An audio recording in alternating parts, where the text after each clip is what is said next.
Can people on Zoom hear me?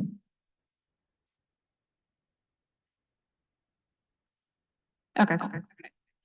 Okay, yeah, so for the people on Zoom, feel free to add questions to the Q&A as we go through, or when we're answering questions, you can just unmute and ask them, and then people in the room, I'll come around with the microphone during the question part.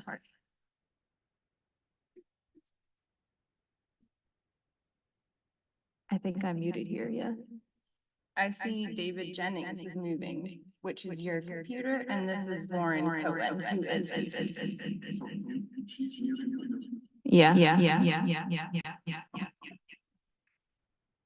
So let's try, I believe this is how we did it before.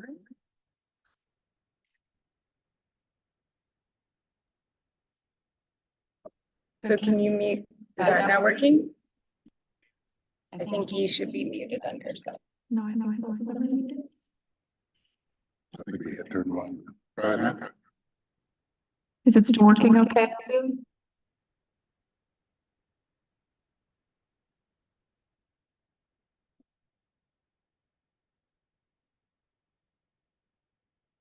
Yep.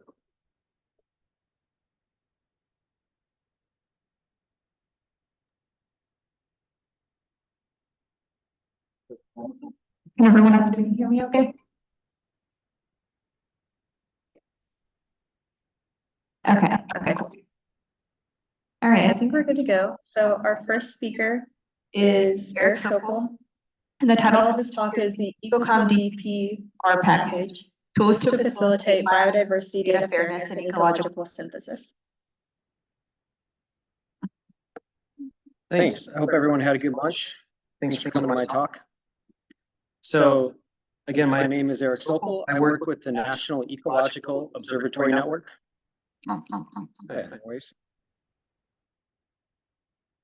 Okay. Okay. Hopefully everyone on Zoom can hear me. There's a little.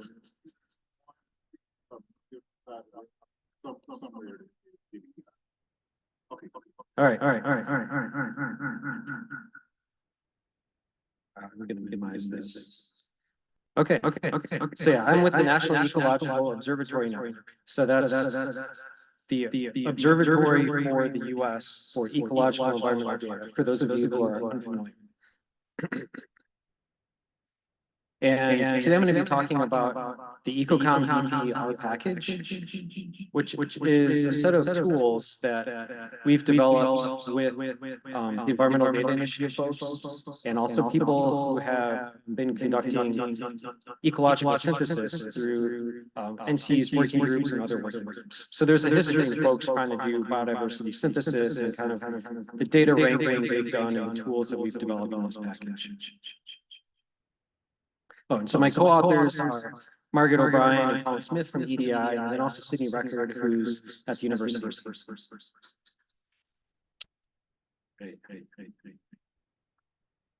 Okay, so I'll just start off with describing what ecocomDP is. So it includes a data model.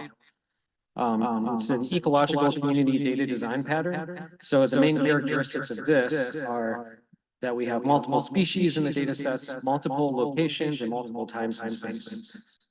The data sets that we're working with are a little bit different than what we've been hearing a lot about at this meeting, because we're not necessarily talking about collections, although collections data could fit into our data.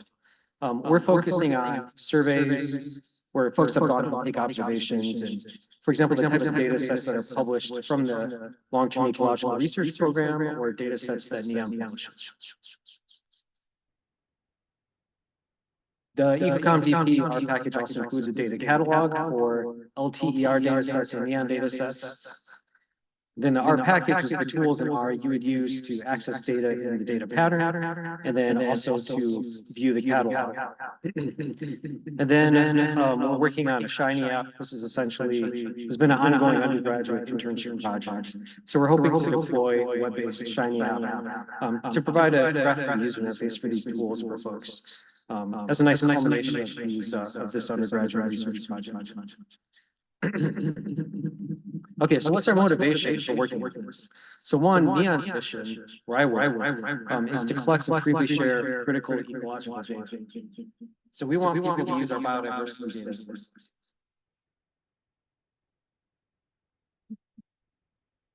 And then the LTER's motivation for working on this is they all want people to use their data. And in the decadal review of the LTER that came out a couple of years ago, they identified, I forget how many challenges, but in the review of the LTER program the past 40 years, the top 2 challenges were centered around synthesis. And so synthesis efforts should not be siloed. They should embrace cross-site differences to test general ecological theory.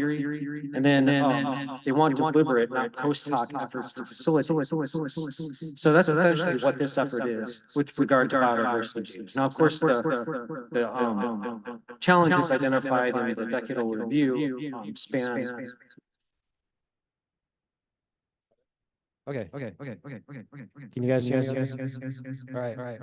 Could you hear me before? A little bit. All right. So the motivation here is that for the decadal review, essentially review of the LTER, they identified the top 2 challenges centered around synthesis and then also prioritizing query data. This aligns well with the goals of NEON as well. And then, of course, a lot of data users for the LTER and NEON that are conducting synthesis, they want to access it. Okay, so for the typical synthesis workflow, Greg Maurer talked a little bit about this earlier.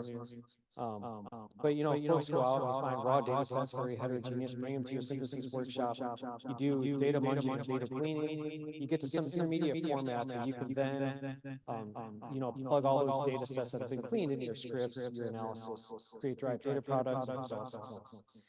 But really, you have to customize the first step of this process, all your different data sets. And then also the ecological or the LTER network office found that they had multiple working groups using the same source data, doing the same data cleaning steps and data munging. And so there's this effort with folks using NEON and LTER data where we want to avoid people reinventing the wheel and doing those same data cleaning and data munging steps. So here's our basic workflow for aligning and harmonizing data sets from these 2 national scale observatories or observation networks.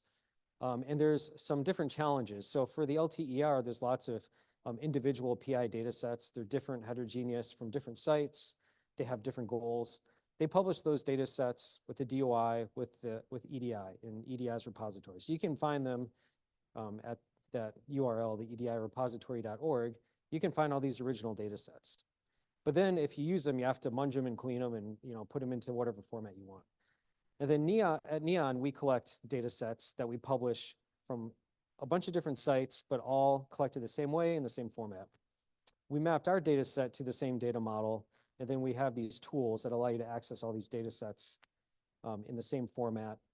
And I'll show you a couple of just really simple visualization tools that you can quickly go through the data sets to see if they meet your requirements for synthesis. So the data model, I'm not going to go into details. I don't have enough time for that. But the data model is a star schema and probably looks similar to a Darwin Core Archive if you're familiar with the event core. And we have 3 required tables: an observation table, that's the middle of the schema, a location table, and a taxon table.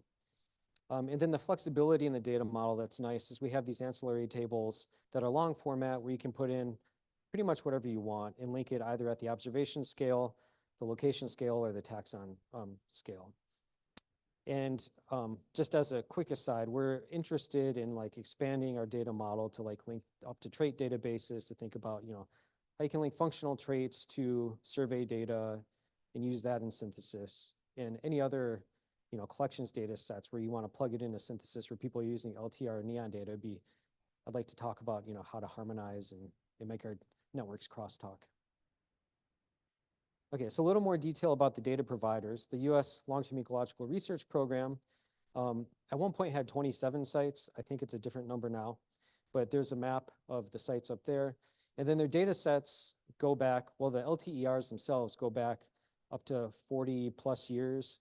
But some of the data sets can have 100 years of data in them, because to be an LTER site, you have to have a history of being a place that's been collecting data for a long time. So, some of these are US Forest Service labs that have long records of data and they're continuing on. So lots of really rich place-based long data sets. NEON, on the other hand, we're fairly new. So we've been in full operations for 5 years. We have 81 field sites, 47 are terrestrial, 34 are aquatic. We publish over 180 data products, and we'll be doing this for 25 more years. Okay, so the NEON data sets that we've mapped to the data model, we have about 10 different organismal groups, breeding birds through zooplankton that I've listed here. And then our data sets, these plots here are from Margaret's paper in 2021, just showing how NEON and LTER data complement each other really well. So the figure on the left, the blue is NEON data sets, the pink are LTER data sets. We have lots of really short duration data sets from NEON at this point. At some point, they'll be long-term. And then you see like kind of the tail of the pink bars for counts of data sets that are long-term. And these are data sets in EDI's repository that are in this data format. So this isn't all the EDI data sets or all the NEON data sets. And then on the right is just different taxonomic groups and showing how NEON and LTER complement each other well. Okay, so the R package is available on CRAN or on GitHub. If you Google ecocomDP, you'll find it. And there's basically 3 simple concepts for using the package if you're a data user. I'm not going to talk about how to get data into the catalog today, but I'd be happy to talk more with people about that. So the first tool is search data. And so you can do a simple text search. It searches the title, the description, the abstract of the data sets. And then it'll return some information that includes a data set ID. And then you can use the read data function to pull the data set into your R environment. And then we have various functions with the plot underscore prefix to plot simple exploratory graphs for you to assess, like, is this the sort of data set I want to use in my synthesis work? And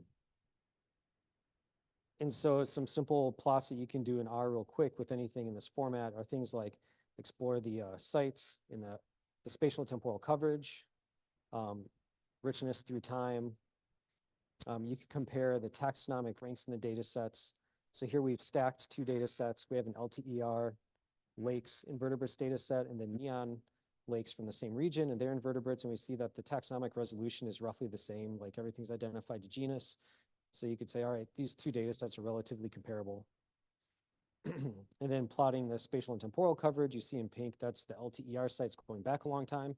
NEON has many more locations where we've collected data. And so, these tools are relatively simple, but they're to help people explore data sets before they proceed with synthesis.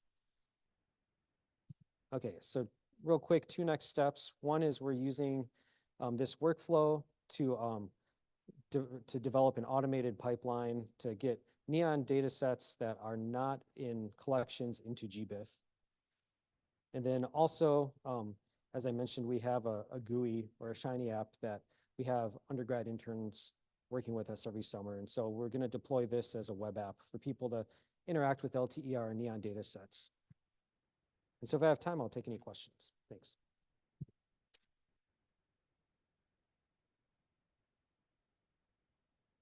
Yeah, we have about 3 minutes for questions, and I can run around with the mic if you have any.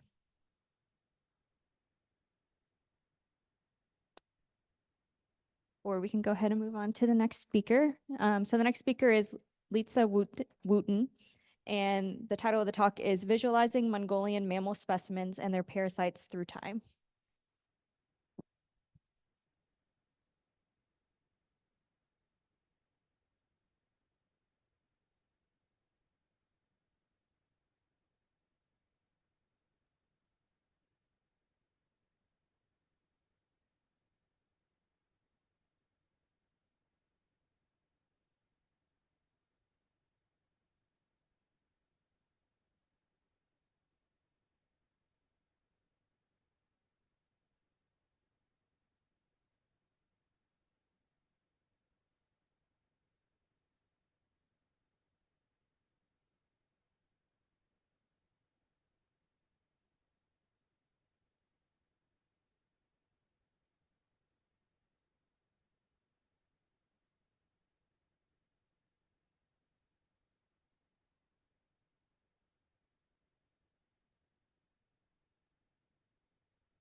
Hey, my name's Litsa. Hold on, let me move this out of the way real quick.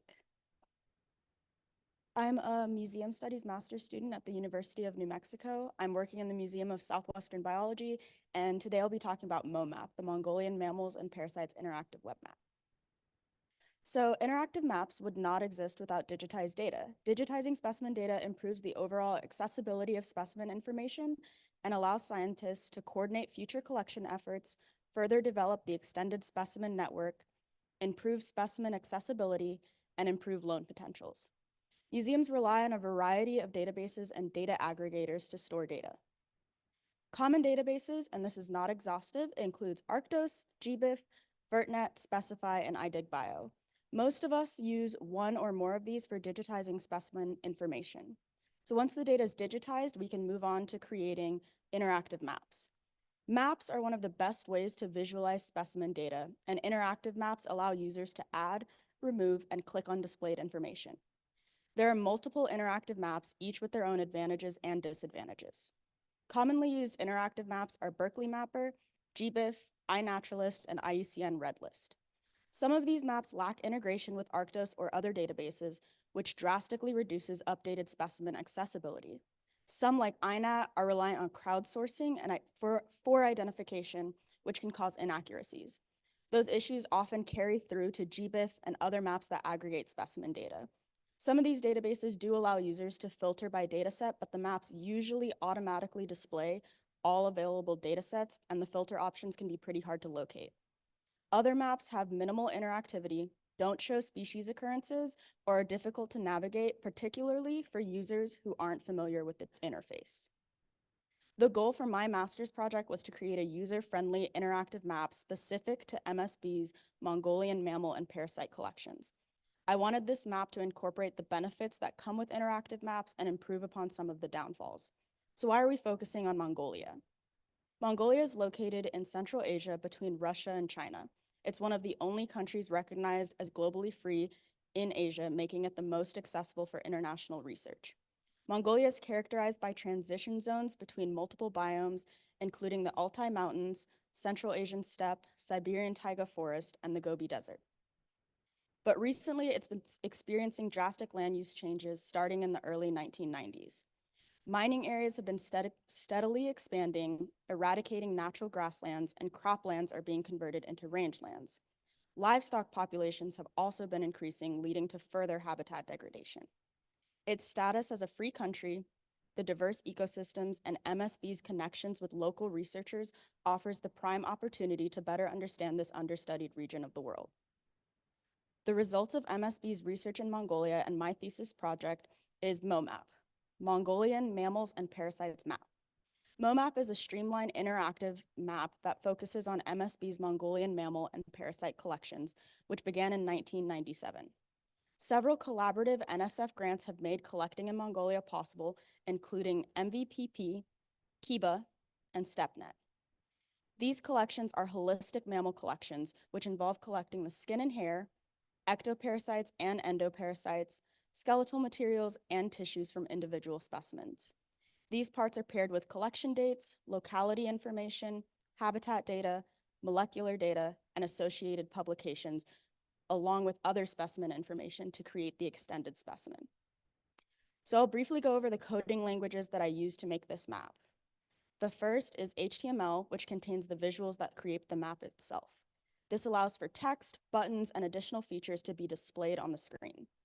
CSS styles, positions, and visuals. For example, text color, button size, and the location of the HTML features on the screen. GeoJSON files contain specimen metadata like species names, coordinates, collection dates, and other specimen information. JavaScript provides the map's actual interactive interface. Without JavaScript, the map would be static and any filtering options or buttons wouldn't function. So I'll go over my results and how the map works. This is what my map looks like when you open it on its web page. I have a couple options for base maps, which can be found in the top right corner. The default option is the terrain-based map, and the other choice is the street-based map, which is essentially a dark mode version of the map. To increase the accessibility of the map, I included the option to select a display language.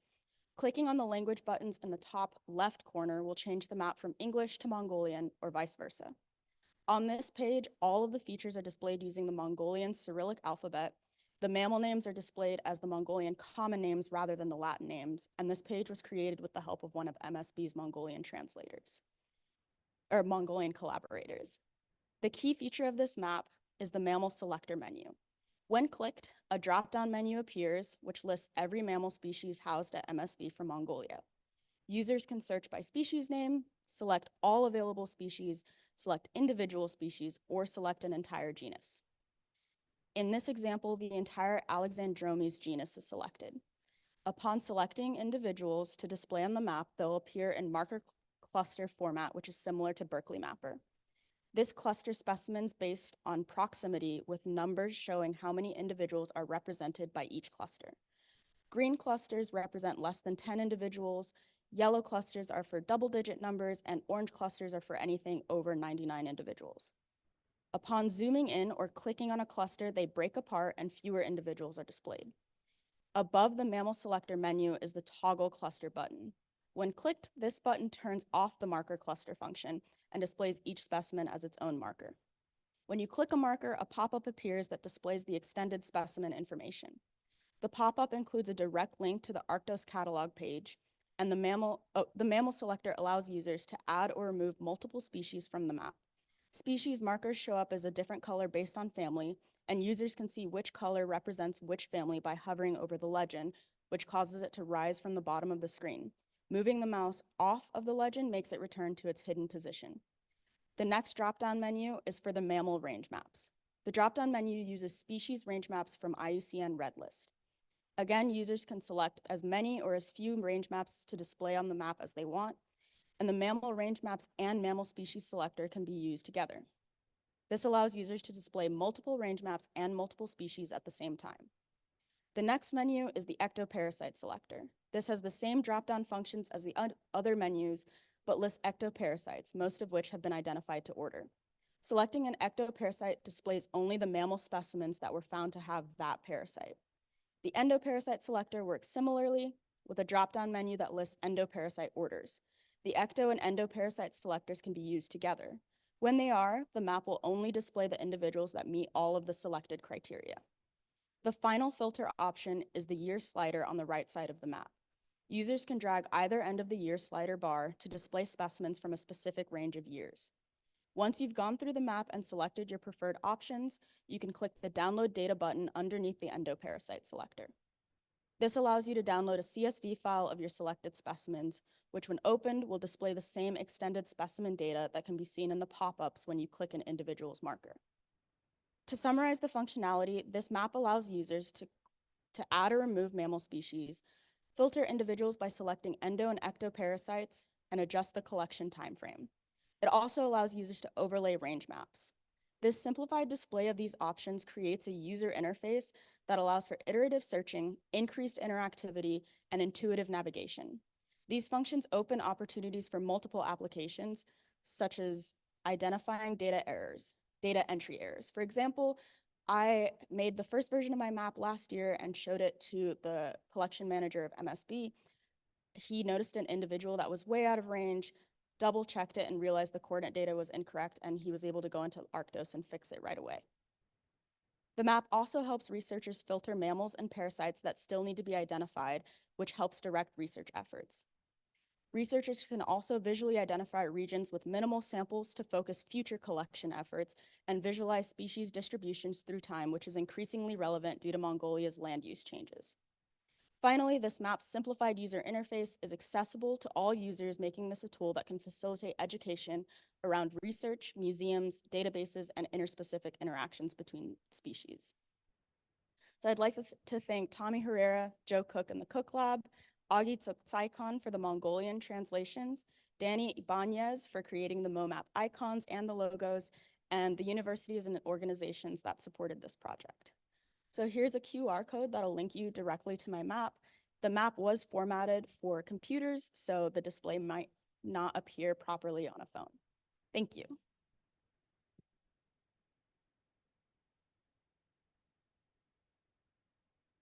Okay, we have like 5 minutes for questions.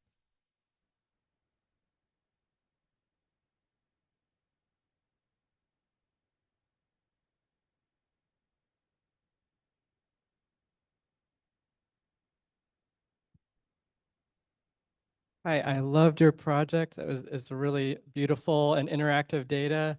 And I would love to build something similar for the Carnegie Museum's flea data, because we have a huge set of flea and host data. And I was just wondering, like, if I wanted to build something similar, is there any of the code for this website public or on GitHub or anything, so that I don't have to reinvent the wheel?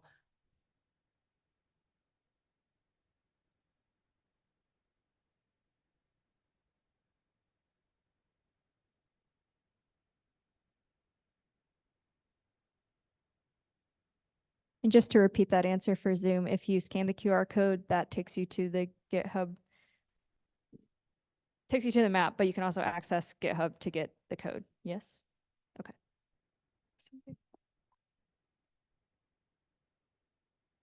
Hi, yeah, thank you for your talk. This is so interesting and cool. I wanted to know if you have a plan for like the longevity and maintenance of the website when you finish school.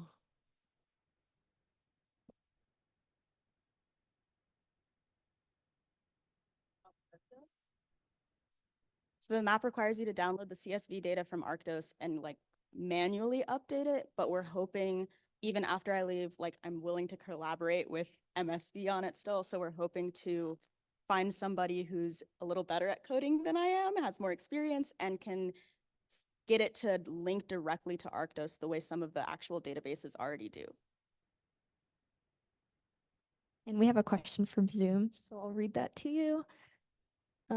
Fritz Marcano says, pretty cool, thanks. I wonder if you could make it more generalized in a way that it could work with a custom GeoJSON to be provided for visualization and interaction. Yeah, so because I download the CSV files and then turn it into a GeoJSON. So since the code is already publicly available, you can take whatever GeoJSON data you have, and as long as there's coordinate information in it and something that you want to display in the pop-ups, you just add that to the map and get rid of the GeoJSON files that I already have in there. Anyone else in person? Nothing else on Zoom?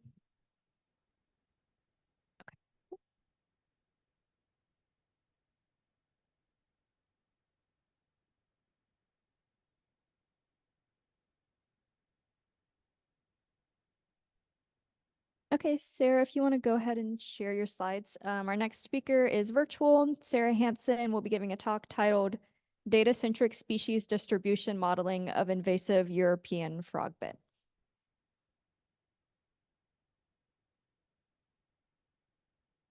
Okay, thank you. I hope everyone can see my slides. Let me know if you can't.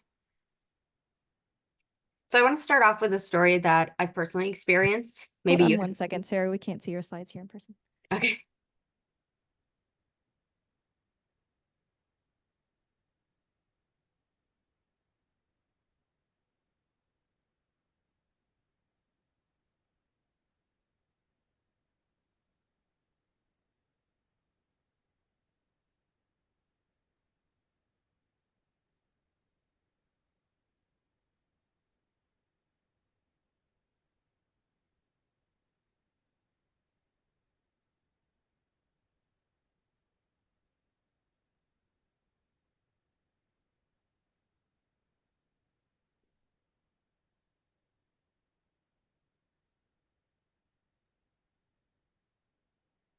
Let's try again.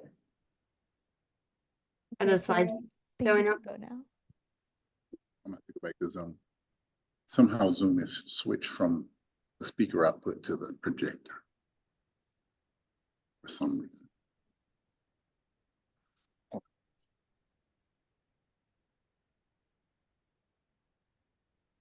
Yeah.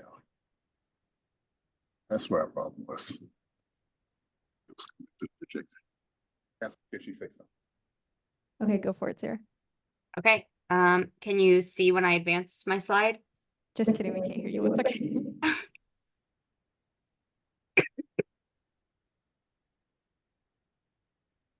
Should I try again? Can you hear me now? Yes. Oh, I'm getting a lot of feedback from the room. It's like an echo.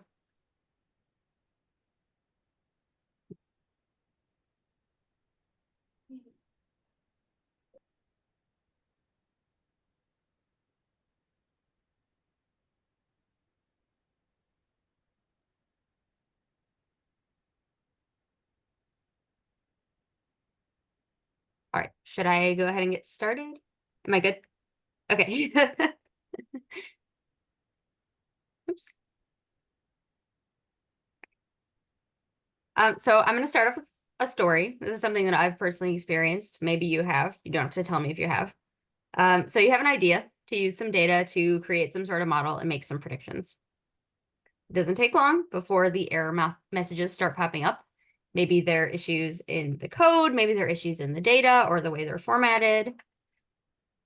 You do that thing where you try to code for so long that it starts to look like complete nonsense. It's like the middle of the night, you're trying everything you can do to just get your code to actually run and get your models working. Eventually, you figure it out, your models run, and I guess it's somewhere along the way, you got the code working and you're just so relieved to have it working finally. Then you come back in like a day or a week, and the more you think about it, the more you realize, I don't actually know how I got that to run. I have the code, but what was the final piece that actually made it work? And now that I have a working model, do I understand why the results came out the way they did? So your next step is going back into it and pinpointing exactly what you did and what outcomes they led to so that you can feel good about your results. This is a normal part of the modeling process, and it's part of making our research defensible. As scientists, we know that these decisions we make when modeling are going to influence our model outcomes, and as a result, our biological interpretations of them. But the actual modeling algorithms and parameters we choose and how we fit the data into them is just one piece of the puzzle. We're also making decisions about which data to use, how to process them prior to modeling, and how to select the final models we're going to apply in some way. This project is really all about those decisions. We asked how our decisions as species distribution modelers along the modeling pipeline affect our modeling outcomes. Species distribution models are used to predict the probability of suitable habitat, sometimes interpreted as establishment given introduction, for a species using environmental variables at the locations it has been observed to define what suitable habitat is. There are decisions all throughout this process, and some are more conscious than others. Our data-centric modeling method embeds data exploration to inform modeling decisions at each step of the process. We were actually exploring our data all the way along so that we could understand how specific characteristics of the data we were modeling impacted our models. We applied this protocol in a case study of invasive European frogbit, or Hydrocharis morsus-ranae. European frogbit is a free-floating aquatic plant that was intentionally introduced to Ottawa, Ontario in 1932 and has since spread throughout much of the Laurentian Great Lakes region. On the animated map, you'll see a jump in the number of records around 2010 when some targeted monitoring efforts started. A lot of the concern around European frogbit comes from its ability to form these dense mats that have the potential to reduce light and dissolved oxygen in wetlands, so the data availability really reflects that concern. In 2021, we aggregated a dataset of all available occurrence records in North America since European frogbit's introduction in 1932. I won't go into too much detail because we did publish the dataset in a data paper, or you can read more if you're interested. We integrated observational data from data aggregators and community science platforms, targeted research efforts from our research team, and digital specimen data. We were able to actually mobilize a lot of data for this purpose, and the resulting data set has about 12,000 records and is a great example of realistic ecological data that has the heterogeneity we needed to explore various data questions. So in this study, we focused on 5 specific decision points in species distribution modeling. We used 12 different modeling algorithms to see how they would be differentially affected by each decision point. We included some classic ones like maxent and random forest, as well as newer ones like extreme gradient boosting machine or XGBoost. The first decision point was the method of handling missing data. It's common for some missing data to be introduced when you join your occurrence data to your explanatory data and they don't cover the entire study region. So we examined the simplest case of removing missing records rather than imputing and potentially losing some explanatory power. Some modeling algorithms automatically impute or delete missing data, so we wanted to remove that automated decision. The 2 options we tested were removal by observation or by variable. So if a record had a missing value for an explanatory variable, we either remove that entire observation or that entire explanatory variable. Many of us actually use the second method when we avoid using any explanatory variables that are not 100% complete in our study region. Our second decision was the threshold for excluding correlated variables. The 2 thresholds we tested were 0.7 and 0.5. When we calculate the correlations between every explanatory variable prior to modeling, we get these values between 0 and 1, depending on how close the association between the variables is. When we get a value like 0.6, we would retain that variable under the more moderate 0.7 threshold or exclude it under the stricter 0.5 threshold. Our third decision point was the scale of the European frogbit occurrences. We compared large-scale data from our aggregated data set and a subset of field data collected in a single year by our research team. Our large-scale study region was the entire state of Michigan, which has the most European frogbit observations of any state or province, and Saginaw Bay, Michigan, which we systematically sampled in 2020 as part of our project studying ecological impacts of European frogbit. Our fourth decision point was the source of occurrence data, which was specimens or observations in the Michigan study area. As you can see, the occurrence points actually covered a similar range of the state of Michigan, but specimens had a lower density. Our fifth and final decision point was the type of occurrence data, which we defined as presence-absence or presence-background data in the Saginaw Bay study area. Presence-absence data is what you get from targeted field surveys like we did in Saginaw Bay. Presence-background data, is often used in species distribution modeling when we don't have absences available. So we draw from the background of the study area to get pseudo-absences. I'll go through just a few of our key findings. All 5 of our decision points created significant differences in model performance for at least some portion of the modeling algorithms we tested. This included those very powerful machine learning methods, so we could see that these were not immune to seemingly small changes in the modeling process. Our decisions about the scale, source, and type of occurrence data also influence the outcomes of our models. On the left, you can see that the relative contribution of explanatory variables depended on the data selection decisions. Distance from the nearest boat launch in solid green was important in all the models, but the amount that it contributed varied considerably. On the right, you can see the differences in the predicted probability of suitable habitat between the presence background and presence absence models in Saginaw Bay. There are a lot of dark pink and dark green cells, meaning there are large differences in that predicted probability. Whether you're looking for the drivers of species distribution or generating a risk map, the data you choose to model could have a noticeable impact on what your model tells you and any conservation decisions you make. One particularly interesting finding was that among some of our highest performing models, specimen data and observation data actually performed similarly. So this graph is showing 3 model performance metrics with performance increasing from left to right. Specimen models are shown in light blue and observation models are shown in dark blue.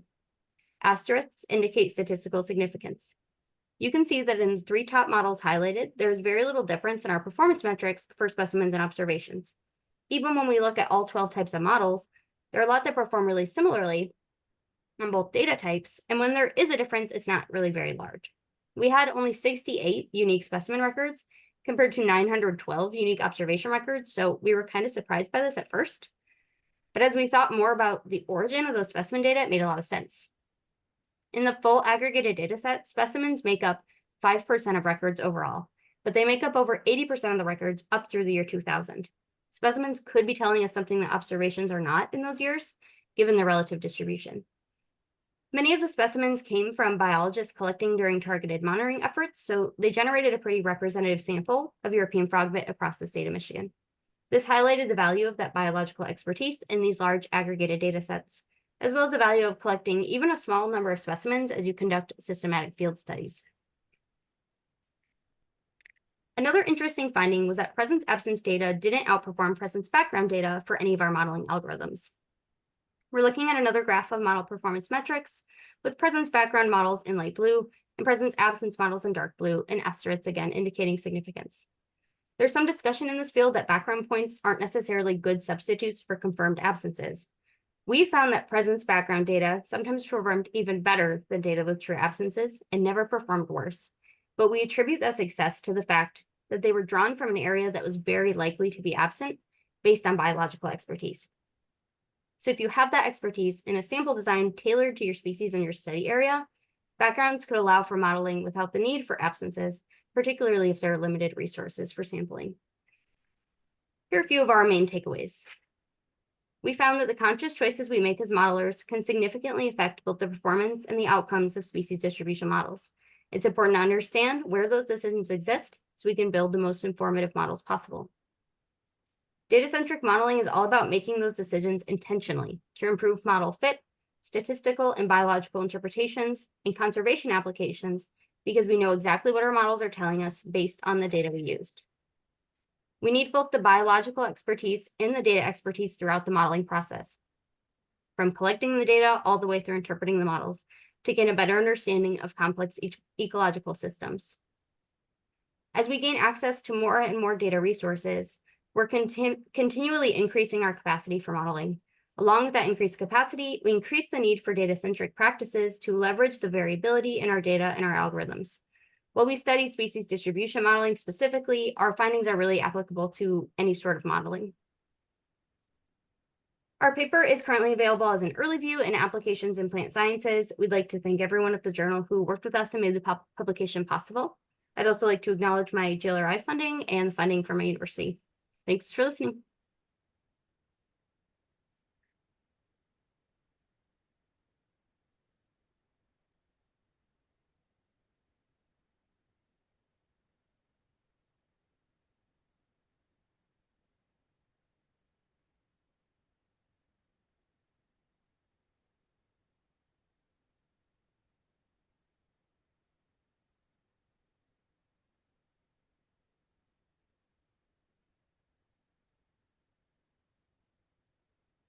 This one's up here. The Zoom is just put off the screen. I don't know how to take questions because when we turn the mic on, we have the feedback. We were in here We at just some did. point. Does that work? Can people in the audience hear us? Yes. Great. That's okay. Okay, so did you need to ask more questions or am I moved? Sorry, I stepped out for a second. So let's just do questions from here. If anyone in the room has questions, go ahead and shout them out and I'll repeat them on the mic. But Sarah, we have about 4 minutes for questions. Okay. Go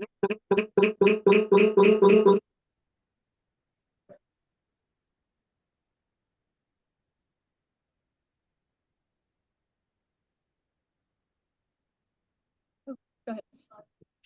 Check.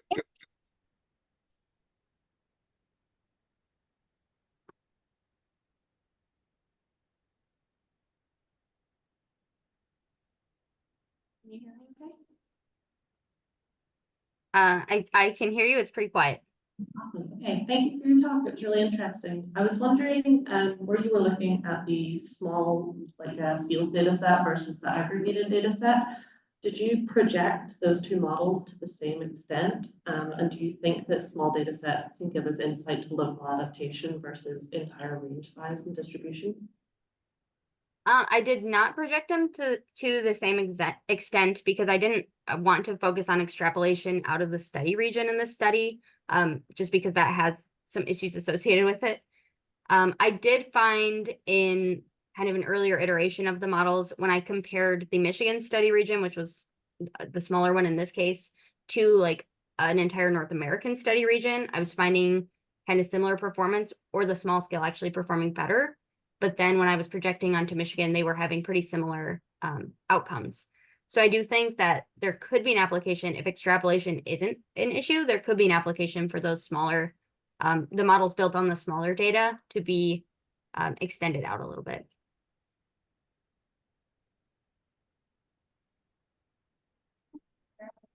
Anybody else have any questions?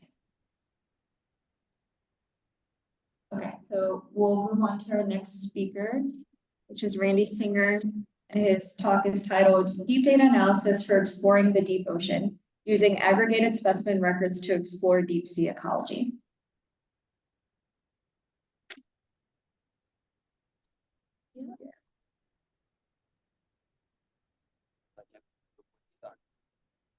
You're anxious. Or I could just do handheld mic, you know, just like run around.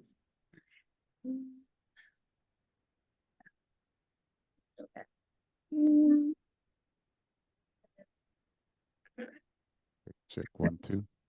I Just 1, 2.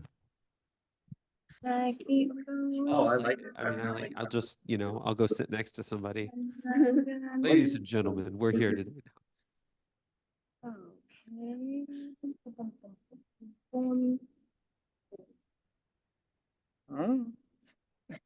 Check 1, 2. Check 1, 2. 1, 2. Okay. All right. Thanks everybody for showing up.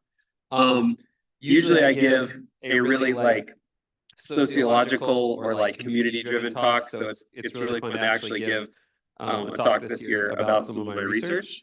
I'm just gonna start the old stopwatch. There we go. All right. So this is some work I've been doing with Hannah Owens, who's at Copenhagen University. And it's some really cool stuff looking at aggregated museum data and kind of trying to really push the limits of the questions that we can ask when we look across these large data sets. So, all right. So I'm just going to talk about a little bit why studying the deep ocean is hard, which some of you probably already have some views about that. Talk about data aggregation, the power of collaboration, look at some of the crazy questions you can ask these types of data and show you actually some exploration of the data. So when people think of the world, I think most people kind of think of it like this, you know, thinking of all the continents, topography, all that kind of stuff. But I actually think of the world more like this, like those black zones where fish don't live, and then everything else, right? So, so you can see here that, you know, much the same as you saw on the other map, the world is filled with beautiful mountain ranges, canyons, and things like that. They're just all underwater. Okay, so just to kind of orient you when we're talking about the deep ocean, I'll throw up this famous diagram that you can find on the wonderful world of Wikipedia. So this is where the deep ocean starts. So anything under 200 meters, or what, like 600 feet for those of you that don't know the metric system. And it is a wacky and wonderful world. And it's also a 3D environment, right? So when we think of terrestrial environments, most of what we're thinking of is actually pretty flat, right? You're looking across like a savanna or through a rainforest. And yes, there's mountains and things like that. But when you live in an aquatic environment, it's actually three-dimensional. You live in a cube of water, right? And so that you can float around in that cube. You can move up, down, left, right, diagonal. Some of fish in the deep ocean don't even orient to the gravitational pull of the earth, and they can just swim the rest of their life upside down, right? So it's a weird world. It's almost like space in a way. And like I said, it flips the world horizontal on its head. So I tend to think of things in like changes with depth in the water column.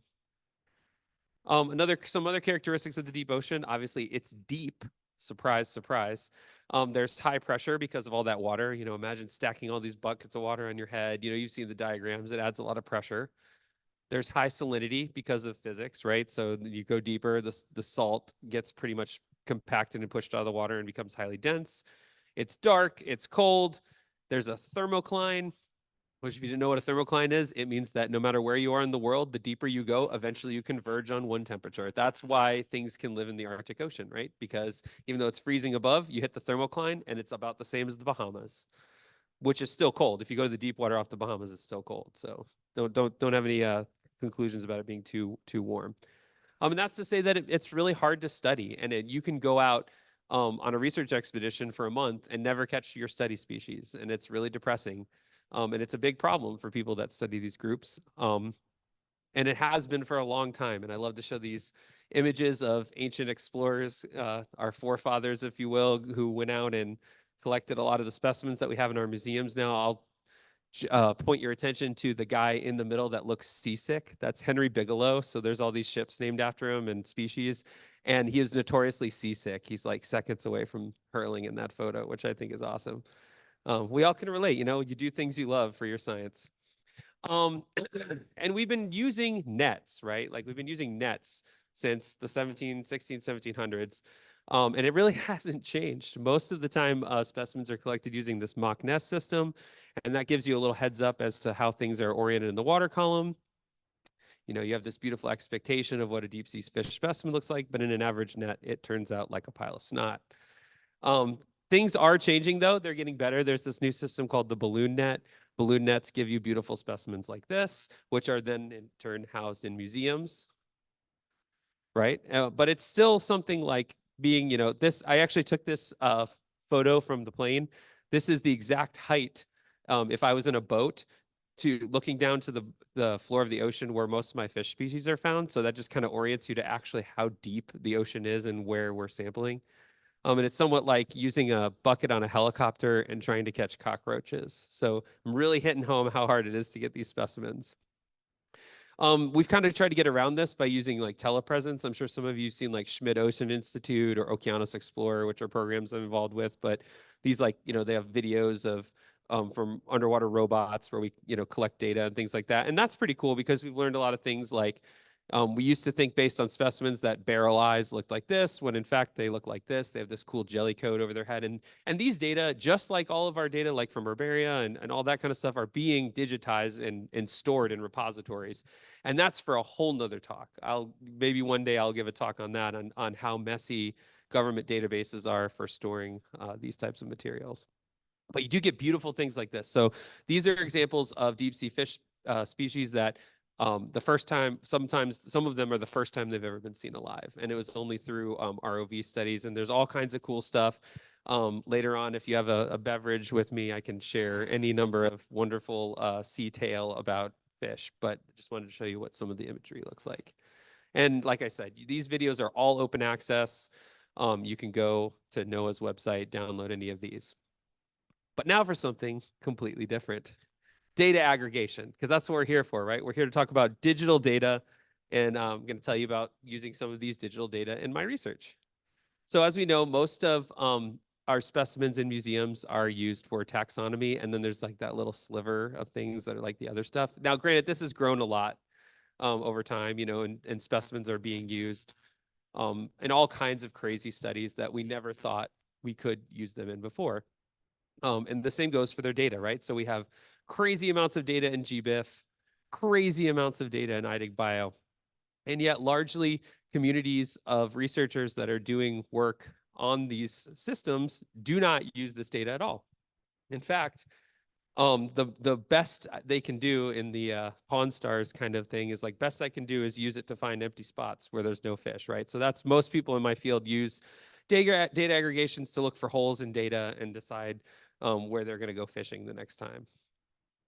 But there's so much more. You can look at, you can, really dive deep into the minutia of like where specimens were collected. Obviously, there's depth data, there's salinity data, there's bathymetry data, there's field notes. All this stuff is just a treasure trove of information. But the problem is actually getting that data, right? We all know that our data are very heterogeneous. Most of it is not machine readable, right? And so that's the challenge. But how can we use these natural history data to ask real cool research questions? I'll show you. Okay, so this is some ROV observational data that I took a few years ago. And I had the startling realization that you guys might not, any ichthyologists in the room? I figured as much. These are tripod fish. So those little guys that have no eyes and they stand on their fins like this on the bottom. Anything look a little weird to you there? So these are the depths at which they were seen on the ROV. For the trained eye, they actually seem to be segregating by depths, which is weird, right? Because we always assumed that the deep ocean was kind of this big soup of stuff just swimming around together. Well, why might some species have high depth fidelity? Well, how are we going to look at that? With collaboration, the power of collaboration. And I'm a huge fan of if somebody can do something better than you, work with those people and don't try to learn it yourself.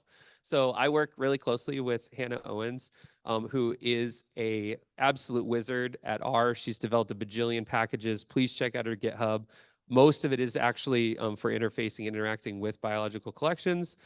She has a cool package of volume model where you can examine a square unit of water and ask questions about it. But working with her, we found IDIG-Bio has a lot of data, a lot of cool stuff about the deep ocean. And in fact, in the past, most studies just kind of look at one little area of the world and then model for the rest of the ocean. And these papers are getting in Nature and Science and stuff, right? They're making these sweeping generalizations about what's in the ocean from one spot. But IDIG-Bio has millions of data. So what we're going to do, what we've done is take these data and we've actually put it to work for us. So we have we have compiled a data set of over 300,000 records spanning over 200 years in all the oceans from 0 to 800 meters, which is the deepest known, or 8,000 meters, which is the deepest known fish. And we've just asked as many questions as we can after cleaning, right? Cleaning took almost a year to clean this data because depth, you have fathoms, you have meters, you have, all these different measurements, all these different data types. And here's what we found. We found that we really don't sample the deep ocean that much. But we do, but not as much as we do other depths, right? And so that was the first big eye opener. We also know that from studies that have come out that there tend to be the highest diversity at the poles and at certain depth zones. Now, we did kind of confirm that with some of the data. So this is actually just looking at number of records and things like that. So I'll just actually skip to the next one because it's way cooler. So yeah, these are all the different levels of the ocean. Anyway, here's the take home. So this is our data set visualized. On the top, we have sampling density. And we broke it down into another little subset about the Gulf of Mexico, because the Gulf of Mexico is like giga sampled compared to any other area. So it was kind of this unique thing where we've been almost everywhere in the Gulf of Mexico right now. I mean, there's a few exceptions, but. And then we also mapped on where we've actually gone to the max depth. And the TLDR is that there are obviously huge gaps in deep sea fish sampling. And then where we have sampled, usually we don't go to the max depth. And so here's records by depth. So as expected, number of species tends to decrease with depth, but you have some little blips, which are interesting. I'll tell you about in a minute. We looked at the presence and absence of species. So we tried to keep it simple, right? To kind of get out the bias, right? Because obviously we've collected, like I showed you, a lot at shallower depths. And so we tried to just say, has a species of fish been found at a certain depth? And then we match that depth versus diversity. And you can see, again, it does decrease with depth, but there are little blips here or there. And then here is my favorite figure that I always like to try to wrap up with, showing you guys that, again, decrease with depth, but small blips. But these small blips are really interesting. So like I was telling you, until recently, we definitely thought the deep ocean was kind of this homogeneous soup of things swimming all around circumglobally. But what it looks like is there are actually bands of the ocean that have as much endemism and high diversity as like a tropical rainforest. And so these are areas of the ocean that we need to think more critically about when we're making conservation decisions. So for example, these are areas where human longlining, mining, deep sea oil drilling, and all that kind of stuff, unironically, they are happening at the depths of the ocean where the highest amount of diversity is. So these are some things we need to really think critically about going forward. And I think our data can provide a model for people doing similar things in other areas of the world. So just another little quick snapshot. Here's some of my favorite deep sea fish. And it also shows that this beautiful mosaic of species by depth, that certain species outside of our wonderful tripod fish that we saw a few slides back, we have several species of fish that show, pretty much homogeneous distribution, like the gonostomatids, which are the bristlemouths. But then we have these depth fidelities in dragonfishes and these netistomids, which are actually called witch eels, coolest common name ever. And they show that there's high densities at lower depths, but then they kind of taper off. Some are only found at certain depths. So basically, again, the take home is deep sea fish definitely have environments within this big, deep water. So it's hard to study. Data aggregators are the answer, question mark. The deep ocean is not a homogeneous soup, but rather a mosaic of distinct ecosystems separated by depth. And we should be using these data to make better decisions for the future. So if you have any questions or if you just want to know about deep sea fish or anything like that, I'll be around for the rest of the week. Thanks.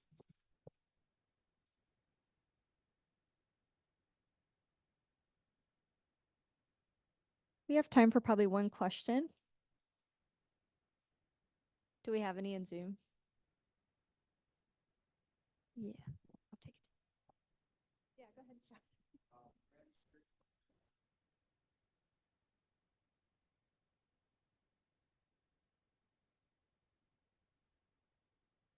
Oh, he's asking if I'm going to give back QA/QC data to the provider. And no, there are no plans to do that. Not for any malicious reasons or anything, but just because until we publish it, we're kind of holding it close to our chest because there's a few sensitive things that we want to publish first. But maybe, who knows? But no plans as of yet, yeah. All right, our next speaker is Brennan Hayes, and the talk is titled Dynamics of Carabid Beetle Communities, Initial Insights from NEON Data Products.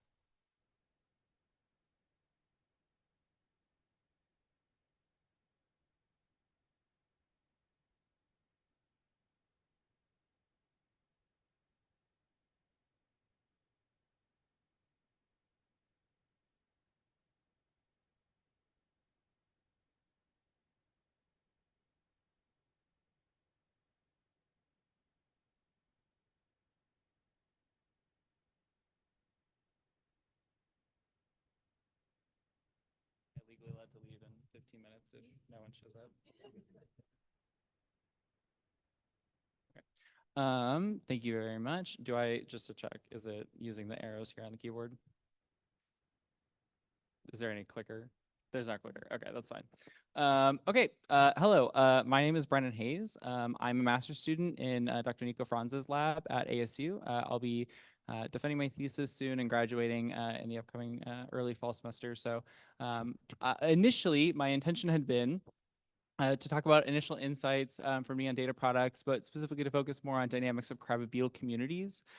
However, upon reflecting a little bit on the sort of tenets overall of this conference, I think realistically this should have instead been, if I can get it to change, initial insights from NEON data products, dynamics of Arizona Carabid beetle communities. Because I think looking at sort of the tenets of accessibility and usability, I really want to spend a moment talking about NEON and my experience using NEON as a master's student.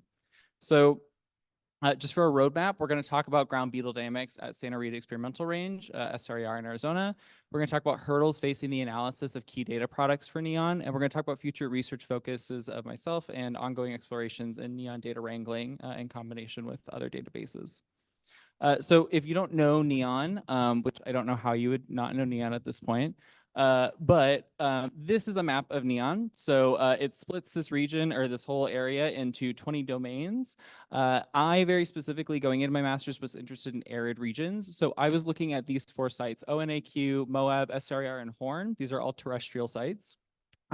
Just so you know, the difference between core and gradient, not much, just that there are slightly different measurements taken, maybe different tools used, depending on the variable. And there's a tower at the core ones. But that's really the only major difference. So I was originally really interested in looking at that. But specifically, we first focused on, in this recent paper we published, looking at SRER. So this is the one in Arizona. So we looked at Carabid beetles per trap day by year. And you're not seeing things. 95% of Carabids collected at Santa Rita Experimental Range in 2016 were one species, Discoteris robustus. We really had no idea that that was a thing. So this is a very new insight. And so that's why it's kind of a really good use case for the importance of this NEON project in identifying things that we really had no clue on. You'll also notice perhaps another interesting thing, which was we had another burst of robustus after being absent for 4 collecting seasons. They came in huge numbers, completely disappeared, and then came back 4 years later. We also found that Discoteris obsidianus makes an appearance for the very first time. So we have a new occurrence here, which is really interesting. I shouldn't say new occurrence here. Sorry, misuse of words. Our first time with the NEON project finding this. I promise you that, by the way, that is there. You have to squint really hard. It's a very thin line. They didn't come out en masse. But what this highlights is, what this theoretically highlights is a use case, right? That if we had collected in any one of these years, in 2017, 2018, 2019, 2021, we would not have seen this interesting emergence. Even if we had just collected in 2016 for one collecting season, we would not have understood it in context. So getting all of these years gives us a much different picture. And as we keep going, we can start saying, well, what's going on? What's driving this, right? What environmental variables are driving this? And that was something I was interested in. And something that I had been actively looking into. What I came across, however, was, oh, okay, I see. This is a slightly older version of my slides. I maybe tried to update them an hour ago. So skipping over to this one. What we can see here is, sorry, going back a little bit.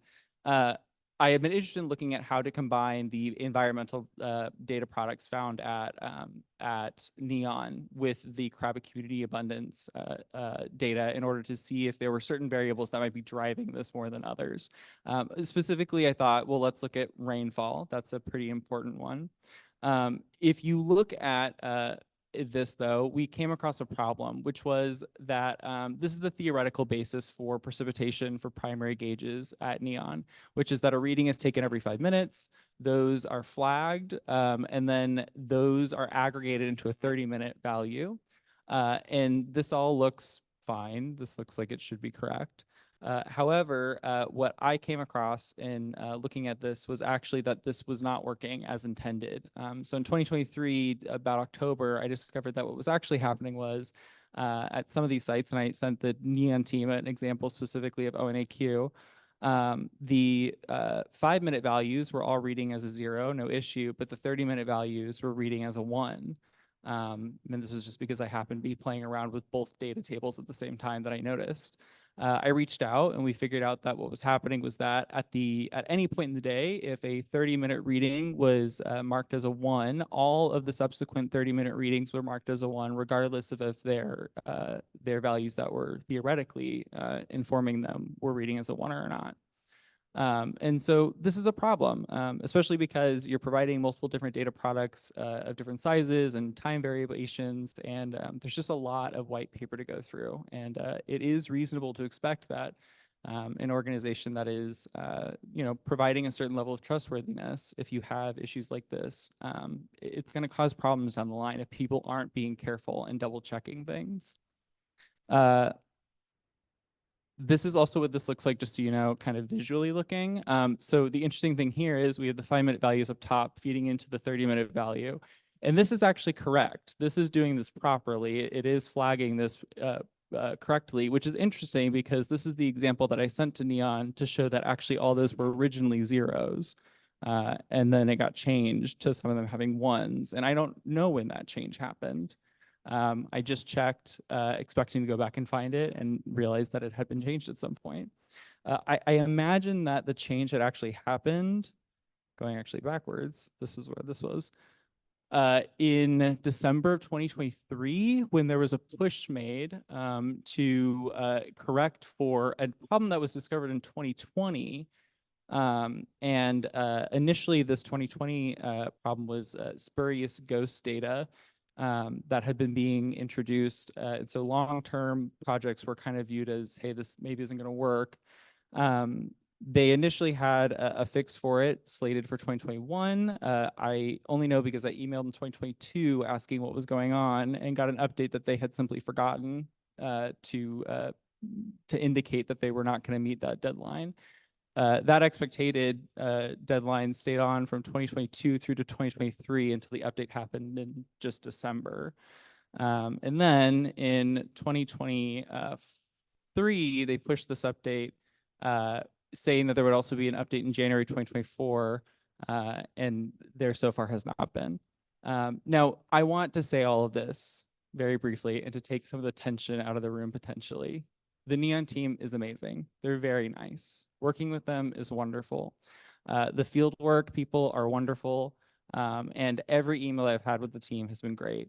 I think the issue here is that there does seem to be some level of opacity with how this is being handled. And that can be a problem when we're trying to create a system here where people can come in and handle this data and work with this data and feel as though they are able to do so with a lot of support and understanding. And so I just want to highlight that one example here of the primary precipitation. Thank you. Now, moving on a little bit, I think this talk really should have been called this. This is really what this probably should have been, right? And I'm imagining that's what this has probably sounded like for the last few minutes. So don't worry, I know, I'm very aware of how cranky I sound. I remember I said I'm graduating soon, so you're hitting me at the end there. Now, what does this mean, I think, for the future and for my personal ongoing research and what I've been looking into? Recently in April, there was a Dear Colleague letter put out about using long-term research and associated data from NSF, basically saying that they're accepting proposals and looking for proposals on how to deal with all of these data sets that have been generated and how to use them in tandem with one another in order to, in my interpretation at least, or how I initially think of it, is how to fill in the gaps, right? Where some fail and others succeed, you can use that to benefit one another. One example that I'm looking at actively right now is investigating the overlap of NEON sites with other long-term monitoring projects. So the example here would be NOAA, a COP data product, which is measuring rainfall and some other environmental variables. Because the reality is, at certain sites like Santa Rita, I don't need them to fix the primary precipitation weighing gauges right away, because there are many weather stations very close by. There's an airport very nearby. I can get the rain information. I don't need NEON to fix that. I don't need them to waste their time or their money or their energy fixing that. But at a site like Moab, where there are no weather stations nearby, I need them to fix that, right? That's where that becomes important, and where we need to work on increasing the efficiency of this process. And so that's something that I'm very interested in looking at. And actually, in conjunction, exploring imputation. Thank you. Exploring imputation. So if you're not aware of imputation, it's using past and previous data to sort of look at where we have missing data because of sensor failure and all of that, to generate a likely outcome of what that data could have been. And this was originally in 1987, created by Rubin. However, since then, especially in the last 4 years, there's been an explosion in this field. Ecology is a little behind the times on this. It just really is. In most other biosciences, imputation is the standard. And it is viewed now as inappropriate by many organizational bodies to do things like complete case analysis or list-wise deletion, in that we really need to be utilizing imputation techniques going forward. And so using imputation techniques, we can then combine these with these different data sets in order to fill in their gaps so that they can inform one another in order to create a more robust system that will allow us to answer better questions, more interesting questions, questions that we didn't think were possible before. And so that's kind of what I'm currently interested in working on. And so just for a little plug, if you're interested, that's me. That's my cat Pickles. He's really cute. He looks so sweet. He hit me as soon as this photo was taken, I promise. But yeah, this is my contact information. I'm more than happy to speak, and I'm happy to take any questions.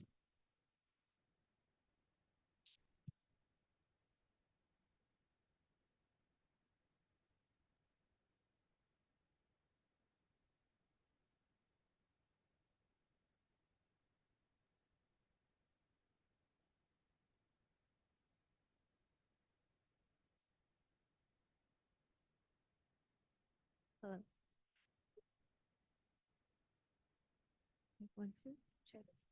We have like 4 minutes for questions, so start thinking about them. Okay, I'm gonna leave this with you. Okay, thank you. And I'll come around with this if anybody has any questions. Thank you. I will also talk about my cat if you want.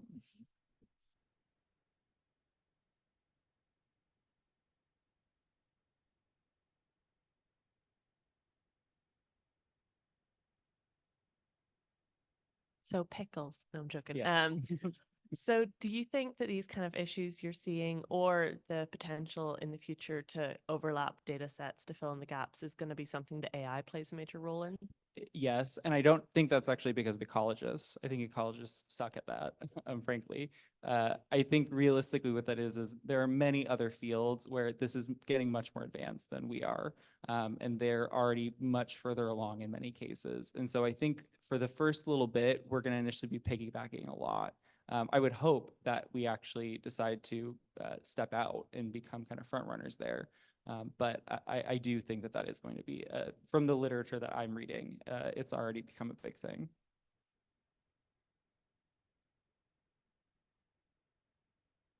I think an interesting other thing that is interesting here actually is one of the biggest problems that these other fields have is they don't have a lot of data. They're usually using human modeling, right? They're dealing with human subjects. They don't have the numbers that we have. They don't have the ability to test their work as much as we do. So that's where we have the advantage. We have it just in raw numbers. And it's one of those things that we really should be trying to use the advantage of is we've got huge data sets that they don't have in many cases. And what these models require is huge amounts of data.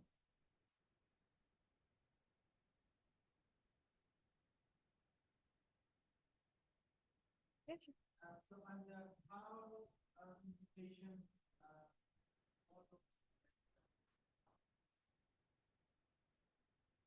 Oh, well, yeah. So the big thing is, I think when you talk with somebody about we'll use complete case analysis as the very standard example, which if you're not sure what that is, that just means delete. So it's just saying like, oh, there was something happened on the sensor this day. We just delete that day and we kind of move on from there. The imputation techniques instead say, well, we can generate maybe what that value would have been. And the initial gut reaction for most people is, ooh, that feels very wrong to be putting in information that we didn't know. The counter argument that most of these other fields have made pretty successfully at this point is that one, it doesn't seem to negatively impact things. In fact, it usually always seems to be improving the outcome. Two, deletion, even of minute data or of data that you think has no meaning, is introducing its own bias. We, for some reason, view deletion as appropriate because we think that we're not doing anything, but when in reality, removing something is still introducing. And so that's kind of the sort of higher level thought process there. But according to the other fields and their general techniques, it doesn't seem to actually change anything negatively. It seems to usually improve the models.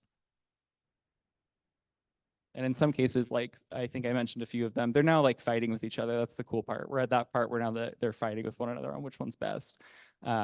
Things like CatC seem to be having some really cool outcomes.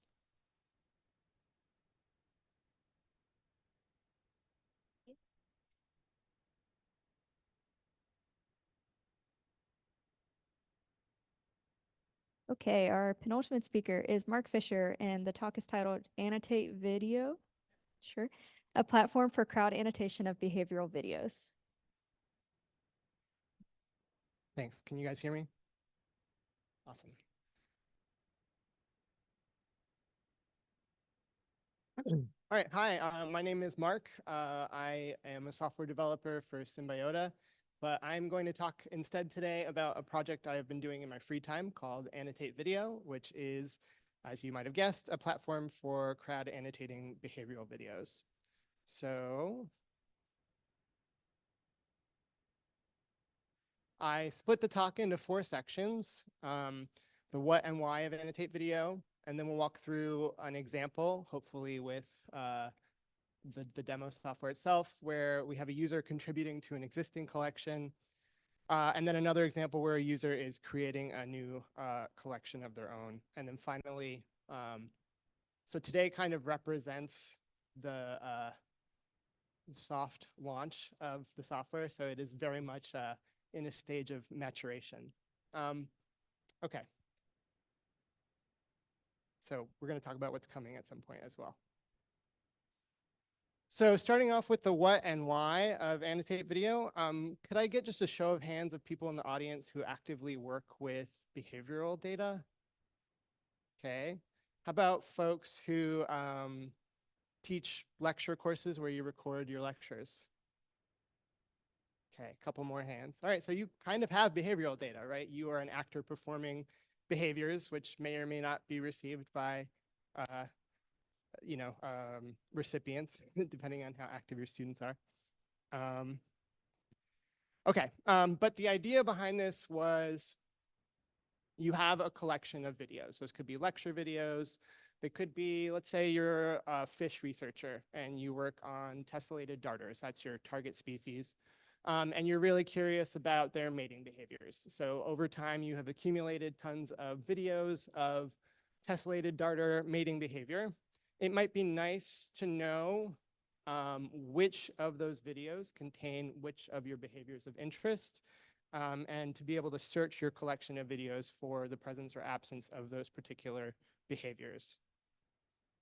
Okay, in addition to that, Annotate Video allows you to collaborate, say with lab mates or collaborators in other labs, or with your students if you're an instructor for a course, in annotating or adding behaviors to those videos. So it won't be just you. And then finally, if you have these videos which contain individuals or some sort of entity doing the behaviors, as well as the behaviors or events themselves, it might be nice to be able to customize what kinds of data you're collecting about all of those 3 objects. So that is what Annotate Video does. And it was very much motivated by some use cases I had where I was like, okay, I have this collection of videos that share a theme, and I want to keep them in a way where I can really quickly get to interesting, salient segments of the video. And I want it to be searchable. I also would love help of other interested parties, right? So people who share my interest. And then finally, I wanted to kind of bring an analytical mindset to this data, right? I wanted us to standardize what kinds of metadata we're collecting about all of these objects, be they videos or individuals or events, so we can gain insight about the frequency with which these behaviors happen, the duration that they happen in, the success rates if we see a lot of mating attempts, but maybe not a lot of mating successes, as well as time series analyses, right? Time series analyses, that was right. So maybe we need to know whether behavior A is necessary and or sufficient to elicit behavior B. Okay. So that may or may not make more sense now than it did a couple minutes ago, but hopefully with a live example here, it might drive the point home a little better. Okay, I think I'm gonna need to share browser here. So I'm gonna try on my own.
So let's say I'm a user who works in a lab, has been invited as a collaborator to help annotate a bunch of videos about fish mating.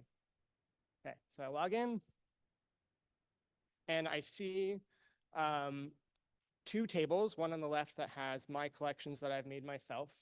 And then I have another table on the right, which has collections I have access to, right? So these are either collections that are shared publicly across the whole platform, or they're video collections I have explicitly been invited to, such as the tessellated darter collection that we'll hop on in a second. If you find yourself using this software and find bugs or feature requests, there's also a leave feedback section on the bottom right here. So that's how you would communicate to me in the future if you find bugs or want new things. Okay, so I'll go to the action column of that table and click view, and this pulls up a bunch of collection metadata. And then also there are two tables here, right? One has all of my videos with behaviors, and one has all of my individuals, which in this collection are called fish. And I, as a contributor to this collection, could create either new individuals or new videos. But before we do that, I can like barely see this in my peripheral vision. Okay. Before we do that, let's look at what an individual video page looks like.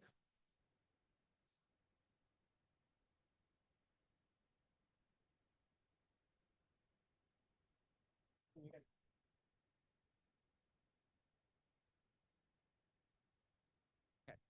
I did this, I like pulled this up right before, and it was not doing that.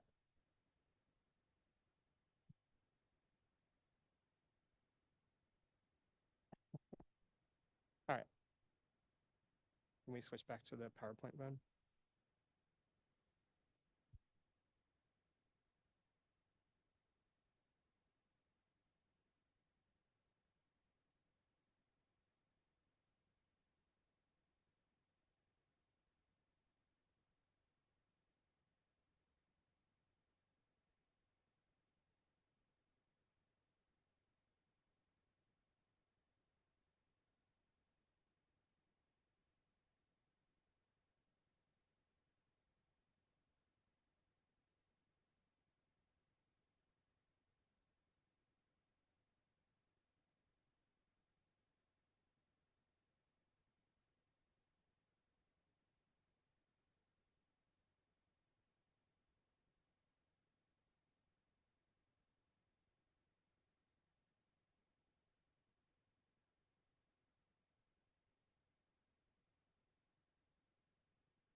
Okay.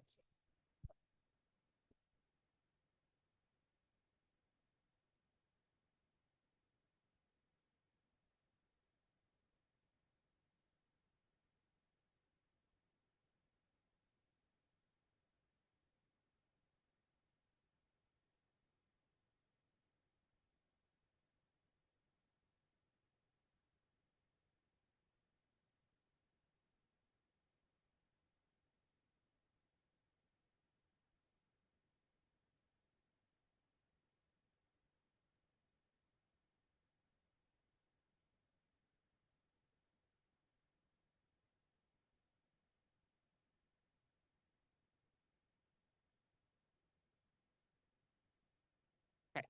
Are people seeing the fish video here? Okay. So what you should have seen when you clicked on the video is this page where you see the video of the fish behavior on the left and a table of the behaviors on the right. And as an invited user, I can click play and start the video, and at any point start designating when a behavior starts.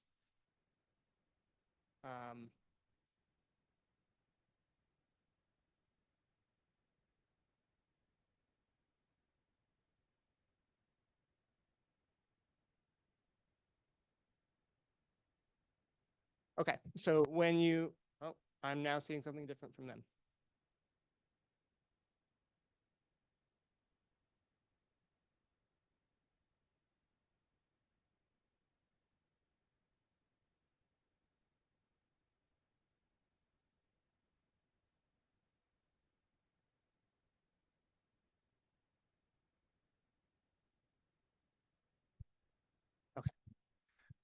So we initiated, a behavior started. We select from the drop-down menu any potential behaviors that already exist, aeration of eggs, mating displays, competitive displays, etc. We assign the actor who's performing the behavior to that. Then we assign one or many recipients or subjects receiving that behavior, if you will.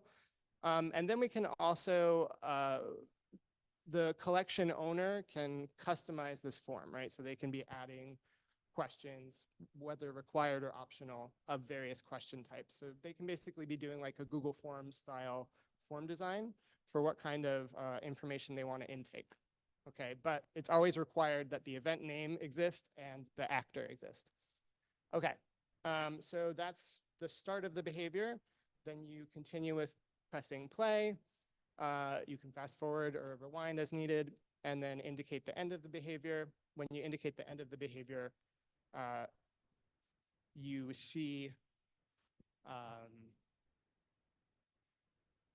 There are links to the beginning and end of the video on those start and end columns, as well as the name of the behavior and all of the other metadata you've collected. Okay. So if you navigate back to that collection's homepage, you can create new videos. So this is the same thing. There's a required field, which is the YouTube URL. So right now we only support YouTube videos. It doesn't do any live hosting of video data. It's all on YouTube, but you could use unlisted or private videos just fine. There's planned support for Vimeo eventually. And then the only other required field for video intake is you have to assign individuals or attach individuals to the video. Okay. If your video includes individuals who are new to the collection, you would have to then create an individual as well, which there's an option to do. And then once again, all of the other data that your collection owner wants to collect about a video, they could create those questions, such as here, the date and the number of fish in the tank. Okay. So just in the interest of time, they could do the same thing for creating individuals. You can customize what kind of data you want to include in the individual, as well as the required, what is the individual's name or ID. Okay, so that's use case one. Just what happens if you're invited to a collection? How do you annotate further behaviors in those videos? So now we're on use case two, which is I want to create a new collection. Okay, so if you get back to that landing page, where you've just logged in, there's a button on the top that's a create new collection. You'll fill out a bunch of metadata up top again, which is pretty self-explanatory, so I skipped that. Now, as a collection owner, you'll see a new panel where you can invite users to participate in your collection if it's set to private. And then you'll also see these three links in that little alert section. There's an individual intake question, video intake question, and individual intake question. So here's what an example of the individual intake questions might look like. So there's one required question, which is the name or the ID. You can't edit that, but you could add as many questions as you wanted, or you could remove questions of those types, right? Individuals, URLs, text, email, checkbox, etc.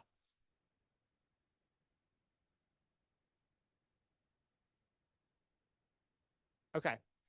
So once you have kind of settled on what you want your intake form to look like, you can click save and preview or update and preview, and you can see what it's going to look like to your end user. Okay, I already mentioned that.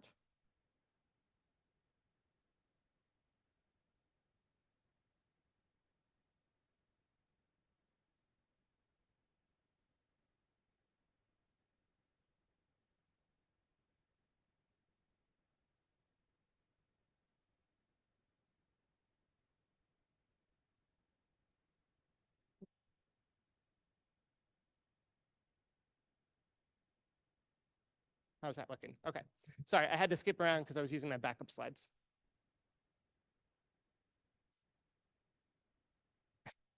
Oh.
Okay, so we're in our last section now. We've gone through the two examples. Now we're just going to talk about what's available and what's to come. So right now, you should be able to search in those tables for any event or behavior that occurs in the video. So you can do that either at the behavior table, but you can also do it at the video table. All those tables are filterable. You can already customize and edit the intake forms. So even after a collection is live, if you decide, oh, I really want to like add the NEON catalog number of this fish that also got sacrificed, you can then add that field after the fact. Okay. You can limit access to invited participants if you opt for your collection to be non-public. And there's also an API, so you can access all of that data as needed. There is obviously a lot of work left to be done.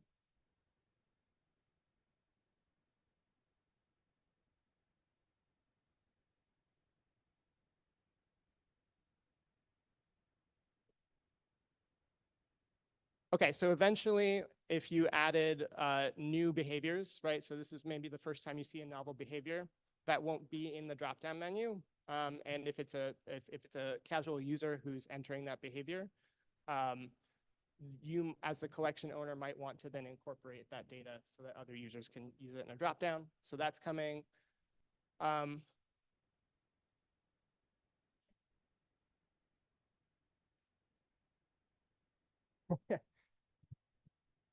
It's fine at this point. Okay, so there's features coming.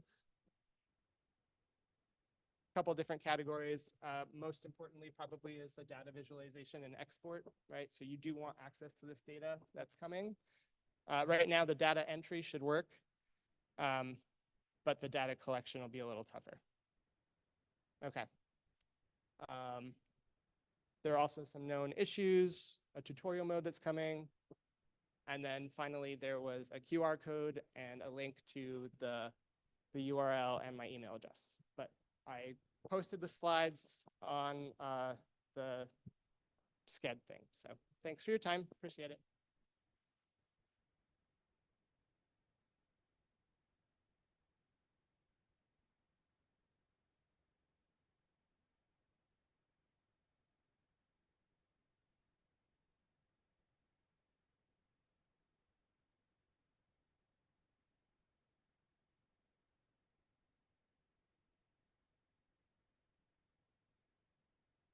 Diego Barroso of the Torch TCN asks, any plans to someday use AI to automatically annotate the videos, so to use the crowd supplied annotations to train AI? Yeah. So obviously, we'd need a lot of training data before we can. Obviously, we'd need a lot of training data before we could get good annotations of those behaviors, but that's definitely an idea for sure that I share that goal. Yeah.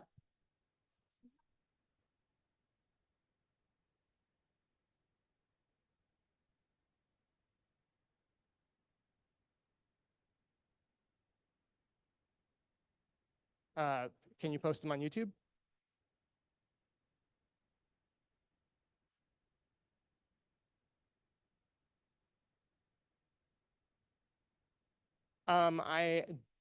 I haven't thought about Dryad, but that doesn't mean no. I would be very interested what their APIs look like and how usable it would be.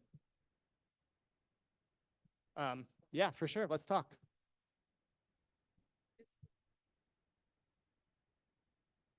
Do we have time for another question?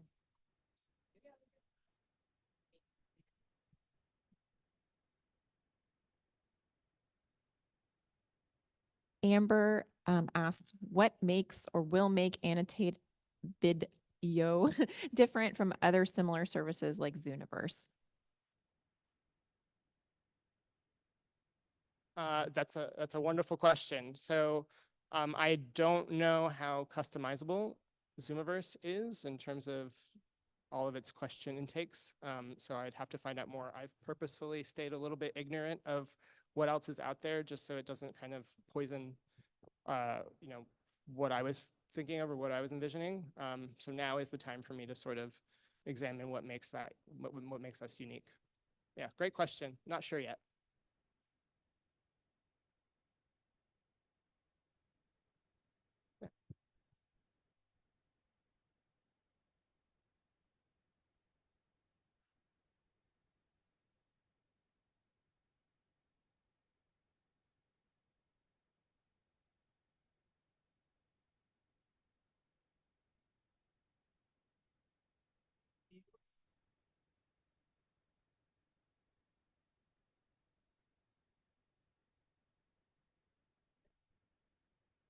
if I don't participate in specimen, but I upload the record afterwards. Yeah, so if you own that Weevil collection, for example, you could, as part of the individual intake of like, okay, this is Bob the Weevil, you could make a field that's what is its iNaturalist link, right? And you could just provide a URL as part of the individual intake. So does that answer your question? Okay, and then what was your first question again?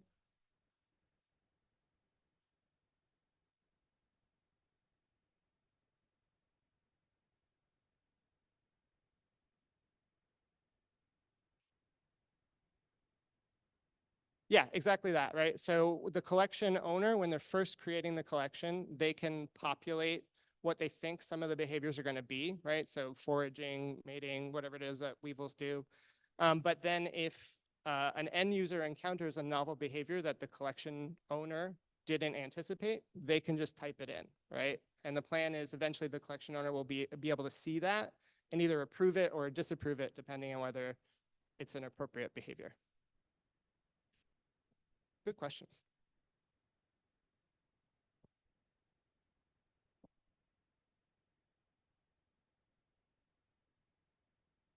Thanks.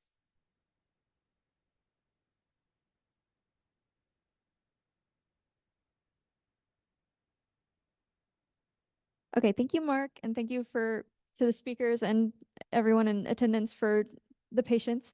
So we have one more speaker. I know we're over time, but the other room's going until 5 anyway, so we can hang out. So our last speaker is Marcio Ferreira, and his talk is titled Efficient Midline Detection for Enhanced Fish Species Profiling and AI Applications. Thank you. So I am a biologist, and this is my postdoc project.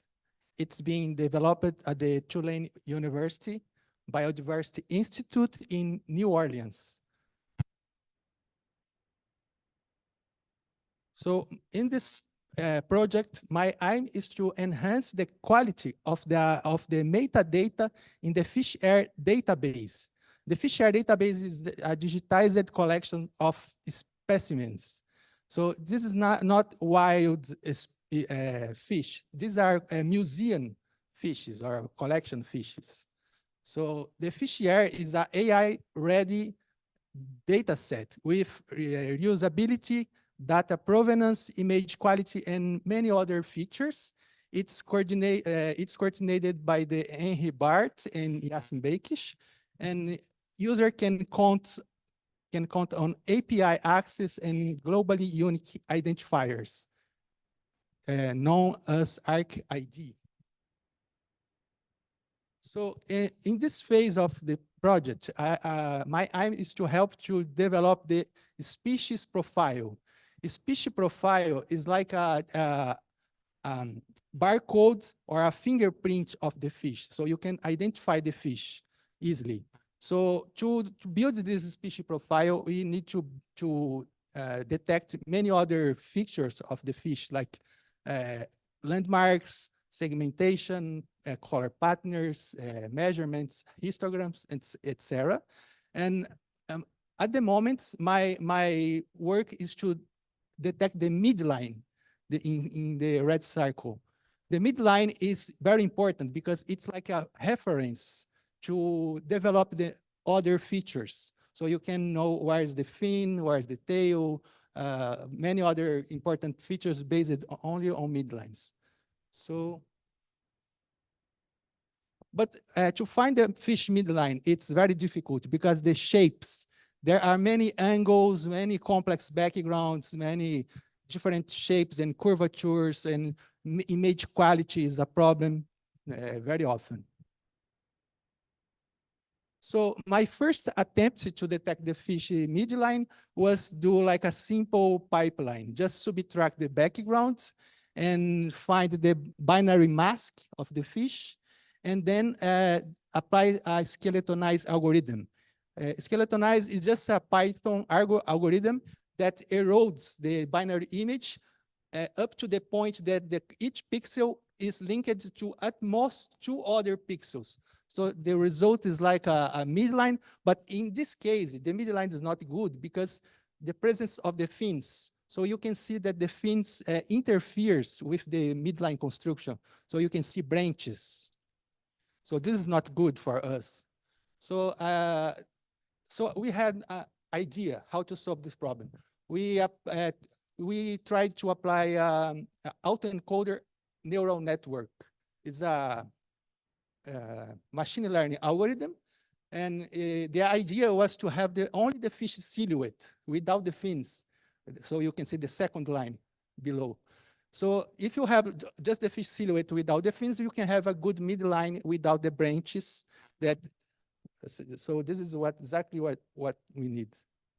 So to build this autoencoder, we can just use a set of images in the left. You can see in the left, on the left, and you can train a neural network to learn a latent space of this set of images.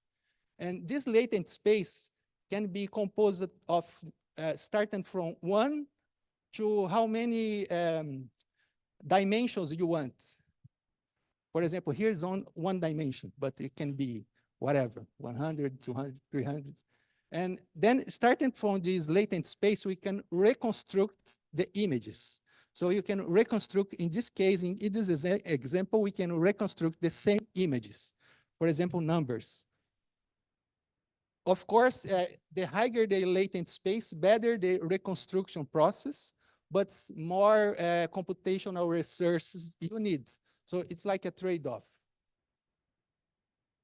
But you don't need to train the autoencoder to reconstruct the same image as input and output. In our case, we can try the autoencoder to reconstruct a different image. For example, the silhouette without the fins and already binarized. That is good for us. And so it's just what we did. We just built 1,602 images, pair of images by hand, just manually. And then we trained the algorithm 1,000 epochs. That's it. Each pair of images was presented to the algorithm 1,000 times. So below you can see the training curve along the 1,000 epochs. And we used a technique called data augmentation to improve the accuracy of the algorithm. Data augmentation is like you transform your image, your pair of images in some way before presenting it to the algorithm. So we don't need to increase the number of images. We just make some aleatory transformations on the images on the fly, just at the moment of present that image on the algorithm. So the algorithm learns much more because each time it sees a different image in different position. So you like virtually increase your examples to the algorithm. So this is a workflow just to make clear what we did. So we manually created 1,602 pairs of images and respective silhouettes. We separate between train and test data sets. We apply data augmentation on the fly. We present augmented data to the autoencoder, 1,000 epochs. So the autoencoder generated the silhouettes in binary format without the fins. And so we applied the skeleton algorithm to the silhouettes only, without the fins, of course. And at the end, I will show you later, we overlap skeleton to the original images. So this is the result. So we have used the median square error to measure the accuracy of the results.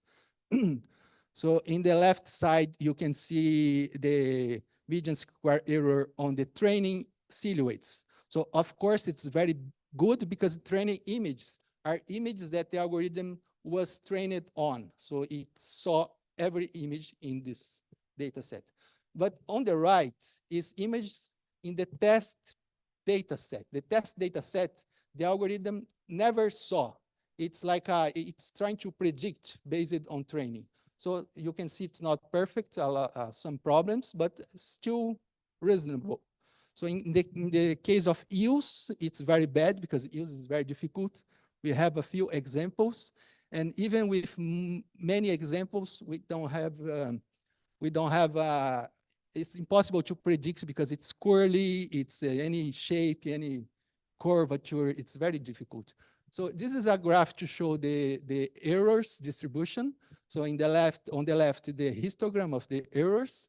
So you can see that for some eels or rare shapes, they are very far from the average. So the error is very high. And on the right side, we have the latent space. The latent space is almost the same as the errors. No, sorry. The right side is just a distribution of the latent space that shows where each image falls into this latent space. So you can see that for eels or any rare shapes, they are very far from the average, from the middle of the points. And the common shapes, obviously, in the middle on the most common shapes of fish. So this is the same as the normal distribution, but seen from above.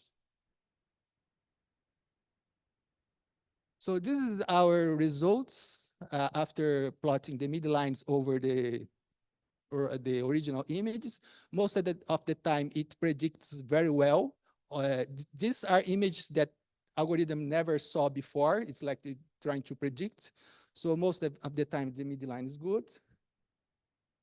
So here, second set of examples is also good. For sometimes it's not perfect. For example, my seahorses. But the problem is that we don't have many examples of seahorses. Our data set is not rich in this kind of species. So in my third slide of examples, the midline is not so good, probably because they are very rare species on our database, like the eels, and also difficult because it's curly or etc.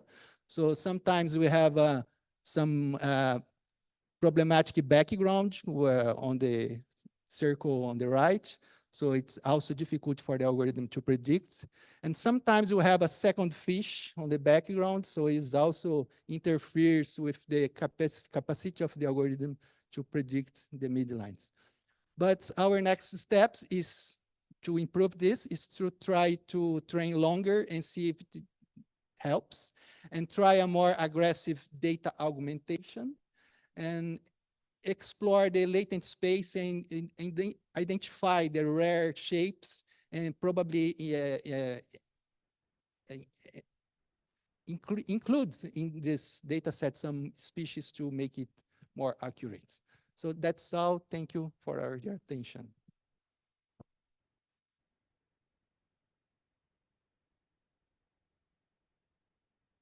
All right, do we have any questions in the room?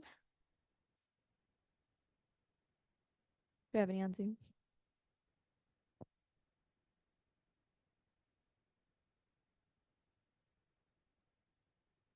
Lateral lines in fishes are a straight line. So how do you predict for undulated lateral lines in some groups of fishes?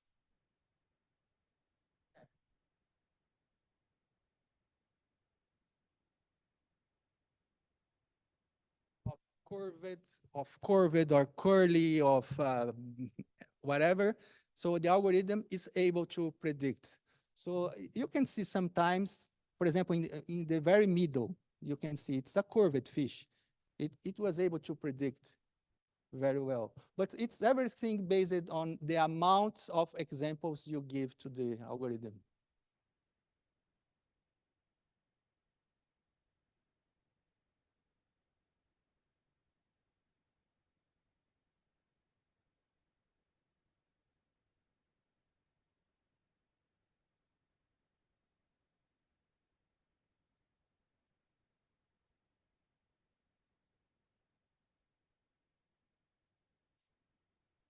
Yeah. Yeah. Now? Yes, now. Okay, cool. Where do you see this going next? Do you just strive to continue till it's perfect, or do you try to put it out there and get more training training data via feedback from users, or maybe only publish the ones that are perfect? What do you think is next? I don't think we are going to have feedback from users because it's not available for user yet. So, and I'm not the database manager. I'm just using the database to make my postdoc project. But I think I can suggest by my coordinators maybe to put it online and have some kind of feedback. But at the moment, I think the only way to improve this is probably by eye. So you can look at 1,000 images and mark what's good, what's bad. So I don't see any other possibilities at the moment.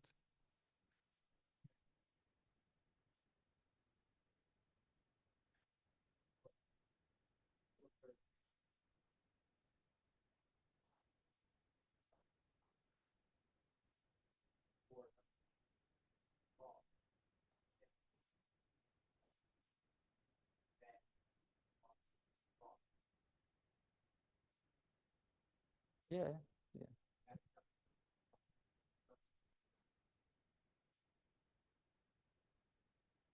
Yeah, I think it's a good idea. Thank you.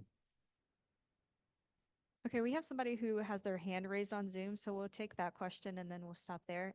If the person can unmute and ask their question.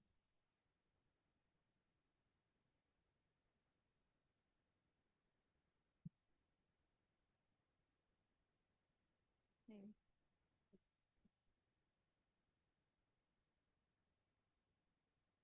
Okay, you should be able to talk now.